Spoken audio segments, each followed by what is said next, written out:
시청자 여러분 안녕하십니까? VOA 뉴스투데이 시작합니다. 한국전쟁 70주년을 맞아 전직 주한미군 사령관을 비롯한 한반도 전문가들이 미한 동맹의 가치와 방향에 대한 토론회를 열었습니다. 전문가들은 북한의 전략은 결코 바뀌지 않았으며 북한의 핵과 미사일 위협을 억제하기 위해서는 강력한 미한 동맹이 필요하다고 강조했습니다.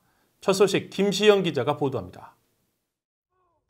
주한미군 사령관을 지낸 존 틸러리 전 사령관은 한국전쟁 70년과 미한동맹에 나아갈 길이라는 주제로 열린 주한미군 전후회 주간 토론회에서 북한의 최근 남북 공동연락사무소 폭파 등 일련의 행동들을 지목하면서 북한의 대남 전술은 여전히 달라지지 않았다고 강조했습니다. It's a tactic of bullying, provocation, and more recently, good guy, bad guy, if you will, between the relatives in the north. Most recently, we looked at the destruction of a liaison office in Kaesong, which was had a peaceful mission. It had nothing to do with the threat. It was a peaceful mission provided by the people of the Republic of Korea and the administration. 틸러리 전 사령관은 그러면서 한국에 대한 북한의 핵과 장거리 탄도미사일 위협, 나아가 국제평화에 반하는 위협은 더 강해지고 있다고 밝혔습니다. 전시작전 통제권 반환 등 미한 간 이견 사안에 대해서는 가족 간에도 이견은 있을 수 있다면서 누가 주도하느냐의 문제가 아닌 미한 양국이 함께 풀 문제라고 설명했습니다. Even in families, there are disagreements. But good families figure out what those disagreements are and how they bring things together so you have a happy solution. We had a blueprint for OPCON transition. And in a real sense. 한반도 전문가인 브루스 베넬 랜드 연구소 선임 연구원은 대북 억지력을 강조하면서 미국은 또 다른 전쟁을 원하지 않는다고 말했습니다. The key is deterrence at this stage. We don't want to fight another war. But to deter, you have to be strong. You have to have defensive capability and brotherhood of arms that you're prepared to work together. 주미 한국대사관 무관을 지낸 신경수 예비역 육군소장은 동북아 안보 차원의 미한 동맹의 역할을 강조했습니다. The alliance capabilities on the Korean Peninsula is to I think support that the peace and the stability of the Northeast Asia, and not only Korea, and you have Japan, and you have China. They are expanding, they are growing military, and also you do have Russia. And so the peace and the prosperity of this region actually impact the overall that the Indo-Pacific region. 토론회 사회를 맡은 월터 샤프 전 주한미군 사령관은 어떠한 다툼이나 분쟁도 영내 갈등을 유발할 수 있다고 밝혔습니다. 그러면서 앞으로도 미한 동맹은 한반도 안보 불안과 북한 인권 문제 등을 계속 주시해야 한다고 강조했습니다. VOA 뉴스 김시영입니다. 미국 상원에 이어 하원도 2021 회계연도 국방수권법원에 행정부의 독자적인 주한미군 감축 결정 제한 조항을 전년도보다 더 강화해 포함시킬 것으로 알려졌습니다. 관련 내용을 다루는 하원 군사위원회 한 보좌관은 25일 전화 기자회견에서 오는 7월 1일에 표결을 실시하는 새 국방수권법원에는 전년도처럼 주한미군을 28,500명 미만으로 줄이는 예산 사용을 제한하는 조항이 담긴다고 밝혔습니다.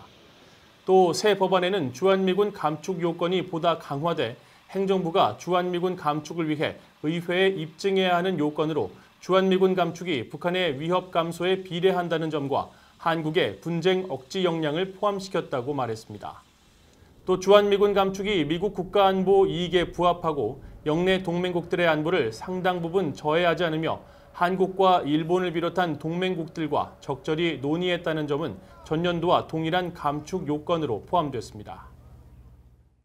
유엔의 인권 전문가들이 6.25 한국전쟁 발발 70주년을 맞아 북한의 전쟁 포로와 납북자 송환을 촉구하는 성명을 발표했습니다.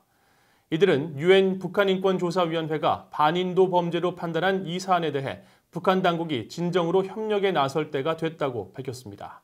김영권 기자가 취재했습니다. 유엔 산하 강제실종 실무그룹 의장과 주요 인권 분야 특별보고관 등 8명은 25일 한국전쟁 발발 70주년을 맞아 이례적인 특별 성명을 발표했습니다. 이들은 정전협정이 전쟁 포로와 강제 이주된 주민들의 송환을 명시하고 있지만 북한 정부는 이들에 대한 송환을 지속적으로 거부하고 있으며 이들과 사랑하는 가족의 자유로운 소통마저 허용하지 않은 채 전쟁 후에도 한국인과 일본인, 다른 나라 국적자 수백 명을 납치했다고 밝혔습니다. 그러면서 가족들의 고령화로 더는 이를 지체할 수 없다며 북한 당국은 북한에 납치된 모든 사람의 신상 정보를 제공하고 가족과 자유로운 소통을 허용하며 최대한 빨리 송환해야 한다고 촉구했습니다. 이어 강제실종 실무그룹은 북한 당국이 해명하지 못한 강제실종 316건이 데이터베이스에 등록돼 있으며 앞서 유엔 안보리에 이런 상황을 국제형사재판소에 회부할 것을 요청했다고 밝혔습니다. 인권단체들은 성명을 환영했습니다. 북한의 그런 이제 납치자라던가 국군포로들에 대해서 했던 그런 이제 인권 침해를 이제 그런 이제 이 관련 특별보고관과 이제 워킹그룹에서 문제 제기했다는 거는 단순히 이제 강제실종뿐만 아니라 그런 다른 이제 그 부수적인 이제 연관된 인권 침해도 있었다. 그런 거를 이제 유엔 차원에서 인식한 게 아닌가 이제 그렇게 생각이 됩니다. 그리고 이제 책임자들에 대한 문제를 해결할 이제 그런 이제 국제법상의 의무가 따르게 됩니다.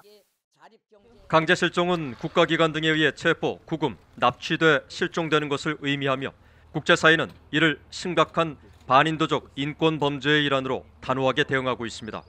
한국통일부에 따르면 전시 납북자는 8만에서 10만 명, 전후 납북됐다가 돌아오지 못한 한국인은 516명에 달하며 한국 국방부는 전시 한국군 실종자 8만 2천여 명 가운데 포로 교환으로 돌아온 군인은 8,300여 명에 불과하고 남은 한국군 포로 대부분은 탄광 등 열악한 지역으로 배치돼 살다가 숨졌고 500여 명만이 남아있는 것으로 추산하고 있습니다. 북한 정권은 이런 사실들을 전면 부인하고 있지만 지난 1994년 조창호 전 중위 이후 한국군 포로 80여 명이 북한을 탈출해 한국에 왔으며 전후 납북자 9명 역시 자진 탈북해 귀환했다고 한국 정부는 밝히고 있습니다. 인권단체들은 한국 정부가 남북관계 개선을 이유로 국군 포로와 납북자 송환 요구의 소극적인 상황에서 유엔이 이를 공개적으로 언급한 건 국제범죄를 용인할 수 없다는 국제사회의 보편적 시각을 반영한 것이라고 밝혔습니다. BOA 뉴스 김영권입니다. 미국 국무부는 북한 정권이 수감시설에서 고문을 계속 자행하고 있다고 밝혔습니다. 모건 오테이거스 국무부 대변인은 26일 유엔이 정한 국제 고문 피해자 지원의 날을 맞아 발표한 성명을 통해 이같이 밝히고 특히 이런 고문은 해외에서 강제 송환된 탈북민들과 어린이들도 포함된다고 밝혔습니다. 국무부는 지난 3월 발표한 국가별 연례 인권 보고서에서 고문을 북한 내 중대한 인권 문제 가운데 하나로 지목하면서 교화소와 집결소, 구류장 등에서 자행되는 각종 인권 유린 실태를 자세히 전했습니다. 국무부는 또 지난 10일 2019 국제 종교자유 보고서를 통해 북한 정부가 종교활동에 참여하는 사람들을 처형과 고문, 구타 등을 통해 계속 가혹하게 다루는 것으로 알려졌다고 지적했습니다.